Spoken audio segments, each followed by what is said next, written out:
Hey everyone, you've probably scrolled past those shiny ads or Instagram reels showing Colorado's epic snow-capped mountains and perfect hiking spots. They make it sound like a dream, endless fresh air, sunshine, and adventure in the Rockies. But hold up, there's a gritty reality that real estate folks and tourism boosters don't want you to see. Sure, everyone's buzzing about sky-high living costs chasing people away, but the real issues run way deeper. We're talking zip codes with crime rates that stack up against the sketchiest big cities nationwide. Air so dirty it could cut years off your life, and roads and bridges falling apart from way too many people jamming in. Before you load up the truck for that mountain move, let's spotlight the spots you need to avoid if safety and peace of mind matter to you. Stick around. We'll cruise through a town infamous for its nasty stench. Yeah, it even has a smell-based nickname. And wrap up in the city's been dubbed the state's murder hotspot. We crunch the numbers and hit the streets to bring you the unfiltered truth on these hyped-up destinations. If you're digging this deep dive, smash that like button, subscribe for more road trip exposes, and drop a comment. Have you been to Colorado? What's your take? All right, buckle up, lock the doors, and let's roll out to reveal the hidden dangers of the Centennial State. Number 10, Grand Junction, Colorado. We break down the real story behind America's cities. Our countdown kicks off with number 10, Grand Junction, right on Colorado's western slope. Picture this. You're cruising west on I-70, leaving those fancy ski towns behind. The snowy peaks give way to rugged high desert mesas, and boom, there's Grand Junction. At first glance, it's outdoor paradise central, snuggled up next to the stunning Colorado National Monument with epic hiking, biking, and climbing right at your doorstep. You might dream of ditching the big city grind for this spot. Slower vibes, affordable homes, fresh air. Sounds perfect, right? But hold up, that remote location has a dark side. Sitting on a key interstate corridor for drugs heading into the Rockies, it's turned into a hotspot for trouble that's getting worse by the day. Fresh stats from the Colorado Bureau of Investigation paint a rough picture. Grand Junction tops the state charts for crime per person. Property crimes? Nearly twice the national average. Leave your truck parked overnight, and you're rolling the dice big time. Neighborhood data crunches it down to a 1 in 23 shot of getting hit with theft or break-ins. Crazy for a town that feels worlds away from city chaos. It's not just smashed windows or stolen gear, though. Violent crimes climbing fast, driven by a brutal meth and opioid wave crashing through the streets. Cops say most property hits tie straight back to addicts funding their habits. Walk around now, and you'll spot more folks living rough, open drug use in those parks that used to host family picnics. Health numbers are grim too. Mesa County reports sky-high suicides and overdoses compared to the rest of Colorado.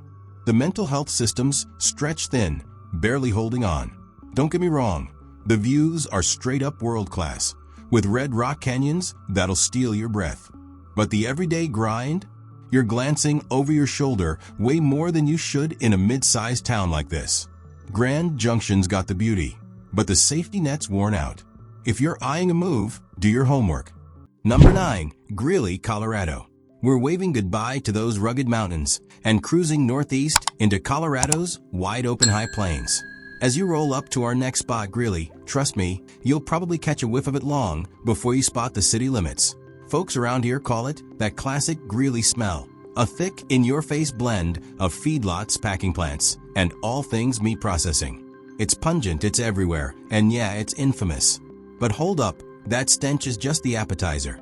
The real story here is Greeley's lightning-fast growth turning this old-school farm town into a hotspot for big city headaches. Its roads, schools, and cops just aren't keeping up. For decades, Greeley was all quiet fields and family vibes.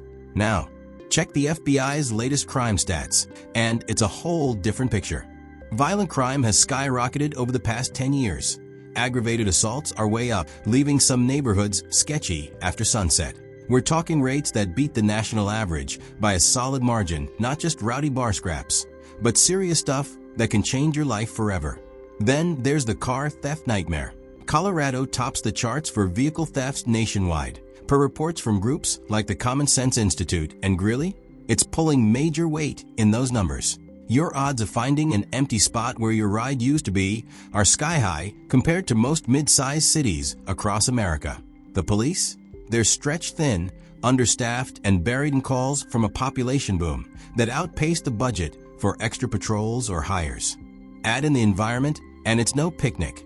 Beyond the manure funk, Weld County, Greeley's home, packs in more oil and gas wells than anywhere else in the state. Air quality checks show spikes in ozone and nasty chemicals like volatile organic compounds. You're inhaling a daily mix of farm dust and industrial haze. Look, for me, that combo of nose-assaulting odors and streets getting riskier by the day, it's a total deal breaker if you're chasing a solid quality of life. Greeley might be booming, but is it worth the trade-offs? Number 8, Colorado Springs.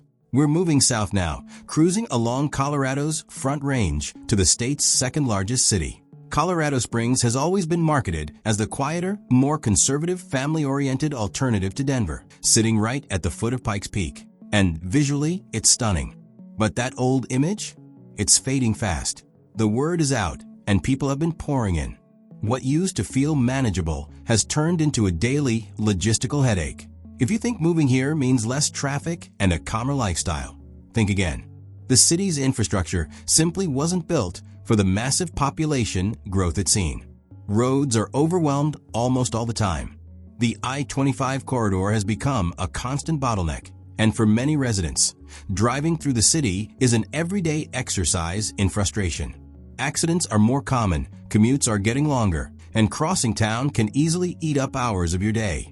But traffic is just the surface-level problem. The deeper concern is the rise in violent crime.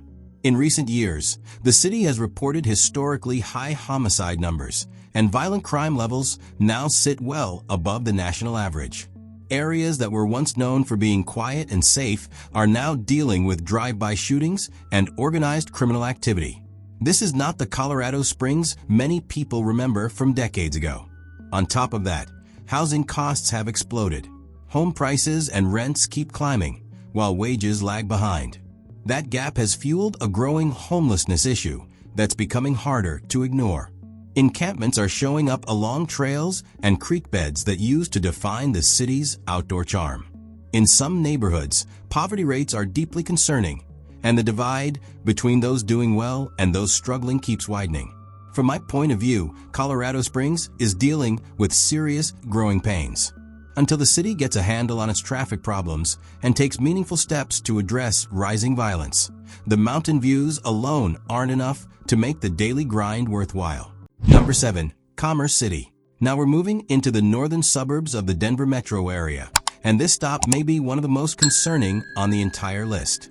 Commerce City plays a huge role in Colorado's industrial economy, but for the people who live here, that comes with serious risks. This area is dominated by a large oil refinery that's impossible to miss. It shapes the skyline and, more importantly, affects the air residents breathe every day. If your health matters to you, this is one zip code where environmental data should not be ignored. The pollution here isn't speculation. It's been tracked, measured, and officially reported. Federal environmental agencies have repeatedly flagged this area for ongoing air quality problems. Locals have described layers of dark dust settling on their cars and strong chemical odors drifting into their homes. Independent reports have shown elevated levels of harmful chemicals like benzene and hydrogen cyanide in the air around this area. These substances are known to increase cancer risk over long-term exposure. Living here often means your body is constantly exposed to industrial byproducts. When you look at health data, the picture gets even darker. State health studies show higher rates of asthma, breathing issues, and heart-related conditions in these neighborhoods compared to other parts of Colorado. In simple terms, people are paying rent or mortgages in a place that may be damaging their health over time. Water quality has also raised red flags. There have been ongoing concerns about PFAS chemicals, often called forever chemicals, showing up in groundwater sources nearby. These compounds are difficult to remove and have been linked to serious health problems. And it doesn't stop there. Crime adds another layer of stress. According to federal crime data, property crime in Commerce City is significantly higher than the state average. Theft and break-ins are common, making safety an everyday concern for residents. This is what makes the situation especially troubling. On paper, the housing prices may look attractive, but when you factor in health risks, environmental exposure, and crime, the true cost of living here is far higher than it appears. It's honestly hard to imagine feeling at ease knowing what could be in the air just outside your window. If this kind of honest breakdown is helping you avoid a costly moving mistake, take a moment to like the video and subscribe. It helps us keep getting this information out to people who need it. Number 6. Aurora. Just east of Denver sits Aurora, a massive city made up of dozens of neighborhoods, and no two areas feel exactly the same. But lately, there's one issue that seems to tie the entire city together, and it's not a good one. Aurora has been dealing with a sharp rise in crime, especially when it comes to car theft. If you own a vehicle, parking it here can feel like a gamble. Aurora has repeatedly landed near the top of national rankings for motor vehicle theft on a per capita basis. The problem has become so common that many residents half-jokingly say they check the parking lot every time they step out of a store, just to make sure their car is still there. Behind the jokes, though, there's real frustration. Insurance rates in many parts of Aurora are extremely high, and simply having an Aurora address can cost you more each month. Property crime isn't the only concern. Violent crime numbers are also alarming. Police have been struggling with an increase in gang-related activity and serious assaults. There have been several well-publicized shootings in everyday public places like shopping centers and parks, which has left many families feeling uneasy about their surroundings. Overall, violent crime here sits well above the national average and continues to trend upward year after year. On top of that, Aurora seems to be wrestling with growing pains. The city keeps expanding outward with large new developments, but the infrastructure hasn't kept pace. Traffic on main roads is often backed up, neighborhoods feel disconnected, and there's a lack of a strong community core. In many ways, it feels less like a unified city and more like a sprawling area without clear direction. Emergency response has become another concern. Staffing shortages have reportedly slowed police response times, even for serious incidents, adding to residents' anxiety. From my perspective, Aurora is dealing with some major challenges. Until the city can seriously crack down on organized theft and violent crime, it remains a risky place to settle down and build a future. Number 5. Federal Heights. As you drive just beyond Denver's northern edge, the vibe shifts fast. You've crossed into Federal Heights, a tiny city that's less than 2 square miles in total size. It's small on the map, but the challenges here feel much bigger than the borders suggest. Miss the city sign, and you might not even realize you're here, but the atmosphere makes itself known almost instantly. The area is tightly packed with mobile home communities and older apartment buildings, all squeezed together along busy roads. That kind of crowding creates a tense environment where limited resources and daily stress collide. It doesn't take long to understand why residents often feel boxed in. When you look at crime statistics, the situation becomes even more concerning. Public safety data shows that Federal Heights repeatedly ranks near the top in violent crime rates per person across Colorado. Simply put, the odds of encountering violence here are higher than in many nearby suburbs that are only minutes away. Property crime is also a major issue, with rates far above the state average. Car break-ins, theft, and vandalism are common complaints, leaving many residents constantly on edge. Economic hardship plays a big role in all of this. Around 1 in 5 people here live below the poverty line, well above the national norm. That level of financial strain keeps many families stuck in survival mode, with few opportunities to move ahead. The typical household income is much lower than in neighboring counties, which means less funding for public services and community upgrades. You can see the impact of that shortfall everywhere. Much of the city's infrastructure is outdated. Residents often talk about water problems, aging pipes, and recurring maintenance issues. Cracked sidewalks, worn-down strip malls, and fading buildings line the main roads, giving the impression of a place left behind while the rest of the metro area moved forward. From my point of view, Federal Heights is a clear example of how poor planning and lack of investment can compound over time. concentrating vulnerable communities into a very small, under-supported space has created serious quality of life risks. Unless you truly have no alternative, this is one stop you might want to keep off your regular route. Number 4, Denver. We're heading straight into the middle of it now. Welcome to Denver, the mile-high city. For years, this place was seen as a dream spot, especially for millennials, remote workers, and anyone who loved the outdoors. Mountain views, fresh air, and active lifestyle. That was the promise. But the reality today feels very different. As you drive through downtown, the first thing that stands out isn't the Rockies in the distance. It's the tent encampments lining streets and sidewalks. Denver is facing a growing humanitarian crisis, with recent counts showing the unhoused population has jumped by more than 30% in just a few years. This isn't just about appearances. It's reshaping daily life and how safe the city feels. Crime has become a serious concern. Denver now sits near the top nationally for things like catalytic converter theft and vehicle break-ins. Parking your car on the street overnight can feel like a gamble. Violent crime has also moved in the wrong direction, with aggravated assaults climbing noticeably year over year. For many residents, that sense of security they once felt is fading fast. And the challenges don't stop there. Even the air can work against you. Denver's well-known brown cloud traps pollution along the foothills, and the city has received poor ratings for ozone levels. During the summer, air quality alerts are common, especially for kids, seniors, and people with health issues. It's a strange contrast for a city famous for wellness and outdoor living. Then there's traffic. What used to be manageable has turned into a daily grind. The average commuter now wastes more than 50 hours a year stuck in congestion, putting Denver in the same league as much larger metro areas. It wears you down over time. Meanwhile, the cost of living has exploded. Home prices have roughly doubled over the past decade, while incomes haven't kept up. You're paying premium prices, but the city is struggling to deliver basics like cleanliness, safety, and smooth infrastructure. In my honest view, Denver is leaning heavily on its old reputation. The excitement and optimism that once defined it have been replaced by a rougher, more uncertain vibe. For many people today, Denver feels less like a place to truly thrive, and more like a place where you're just trying to get by. Number 3, Alamosa. We're stepping away from big city noise and heading south into Colorado's San Luis Valley. On paper, a small town like Alamosa sounds like the perfect escape. Quiet streets, open land, fresh air. But that sense of safety can be seriously misleading. Alamosa may look peaceful, but it functions as a major commercial center for a huge agricultural region. And with that role comes a darker reality.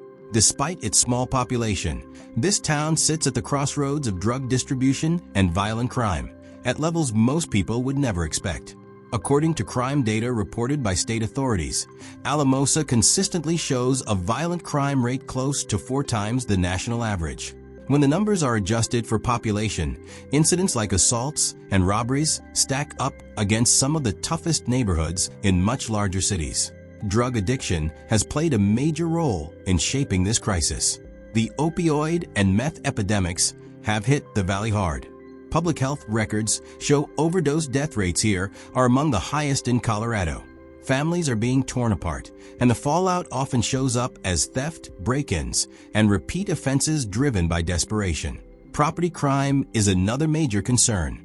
In Alamosa, the odds of becoming a victim are about 1 in 18. That's a shocking number for a town where many people still expect small-town trust and unlocked doors. Economic hardship only makes things worse. More than a quarter of the population lives below the poverty line, creating constant financial pressure. And because the town is geographically isolated, access to mental health care and addiction treatment is limited and underfunded. Specialized help can be hours away. That leaves local law enforcement stretched thin, trying to manage problems that keep cycling back faster than they can be solved. The result is a tough, unforgiving environment, hidden beneath stunning mountain views and wide-open landscapes. Honestly, this is one of the most deceptive places on our list.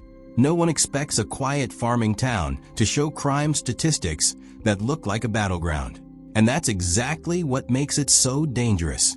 If you've ever been surprised by the reality of a small town not matching its reputation, drop your thoughts in the comments. Number 2. Sheridan. Now we're heading back north to a tiny pocket of land that's technically its own city, but in real life feels like a rough extension of Denver.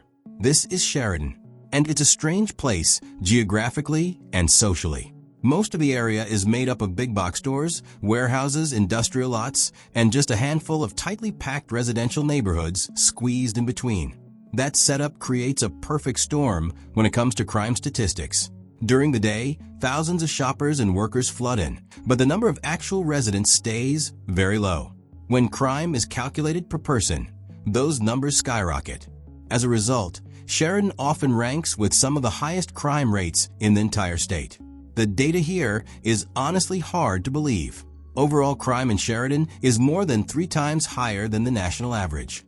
Yes, a big chunk of that comes from shoplifting and retail-related theft, but don't assume it stops at the storefronts. Crime spills directly into nearby neighborhoods, and residents feel it every day. Car theft is especially out of control. Vehicle theft rates are so high that Sheridan ranks among the worst places in America to leave your car unattended. Violent crime is also a serious issue, with roughly 10 violent incidents per 10,000 residents, well above what's considered a safe threshold. The social and economic picture doesn't look much better. Local schools consistently struggle, with performance levels near the bottom of the metro area and graduation rates falling behind the state average. More than 1 in 5 residents lives below the poverty line, highlighting the lack of upward mobility for people who've lived here long-term. Living in Sheridan often feels like setting up home behind a shopping center that's past its prime. You're surrounded by traffic, noise, and the constant grind of Santa Fe Drive. In my view, Sheridan offers almost no separation between residential life and the criminal activity tied to its commercial zones, which makes it a tense and stressful place to call home, especially after dark. Number 1. Pueblo. We've reached the final and most serious stop on our road trip. About 2 hours south of Colorado's capital sits Pueblo, often called the Steel City. It has a strong legacy built on hard work, factories, and labor unions. But today, Pueblo carries a much darker distinction. It is widely considered the most dangerous city in Colorado.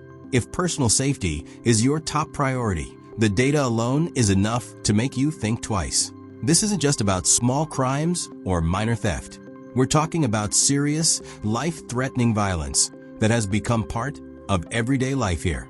In recent years, Pueblo's homicide rate has climbed to alarming levels. State crime data shows that, per capita, murders here often occur at double or even triple the rate seen in Denver. Violent crime overall is roughly 1.5 times higher than the national average.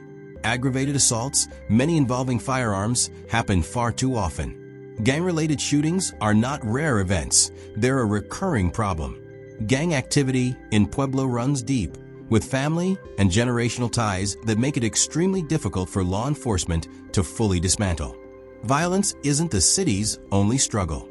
Pueblo is also dealing with a relentless wave of property crime. Burglaries are extremely common, and car theft is an ongoing concern for residents.